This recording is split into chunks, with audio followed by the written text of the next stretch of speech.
Niat hati nak misahi duo iparan bebala, laju jadi korban. Inilah yang dialami Sopian, salah siko warga yang balik di lorong Beringin Jaya, Kecamatan Seberang Ulu 2 Palembang.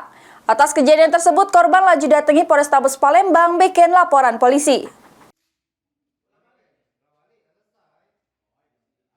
Nasib apes yang dialami Sopian, salah siko warga yang balik di lorong Beringin Jaya, Kecamatan Seberang Ulu 2 Palembang, sudah menjadi korban pas ngelerai duo iparnya bebala.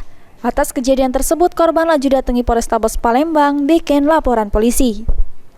Kejadiannya bermula, Sopian yang jingok kedua iparnya ialah Iha sama saksi Iskandar yang sedang bebala. Yang mana Iha ini menurut korban terjingok nak nujah Iskandar.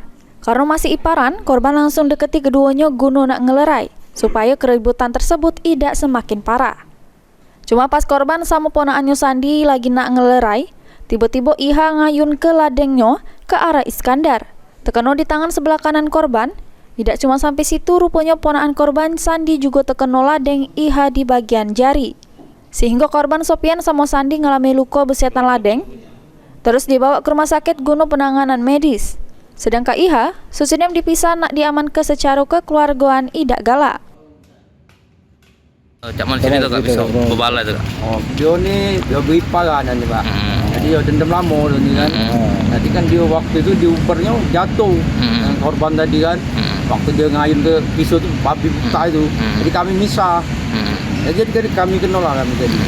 Misah tadi. Tak tahu kena lading apa dia dipasing. Kita tu tak kena tahu. Kami sudah tahu kejadian Pak. Pelaku ni siapa Kak? Itu ni iparnya juga. Iparnya juga. Kakak ni siapa? Kakak ni dengan pelaku ada hubungan apa? Ipar. Beriparan. Nah, iparan. Yang dia ni itu iparnya juga Pak. Ada ipar Iya, ada ipar. Jadi ipar sama ipar. Luka apa baik itu Kak? Itu luka tangan deh, itu jahitan dia. Nah, ada lagi tak yang lain Kak? Ada itu ponakan tadi. Luka apa dia Kak? Tangan di mau jahitan. Yang pelaku dia ada luka tak? Ada luka pipi, tak tahu kenapa kami tak tahu juga itu. Mak ini laporan korban sudah diterima pihak kepolisian, terus bakal ditindaklanjut oleh petugas Satreskrim Polrestabes Palembang guna pengembangan. Suryadi, PAL TV.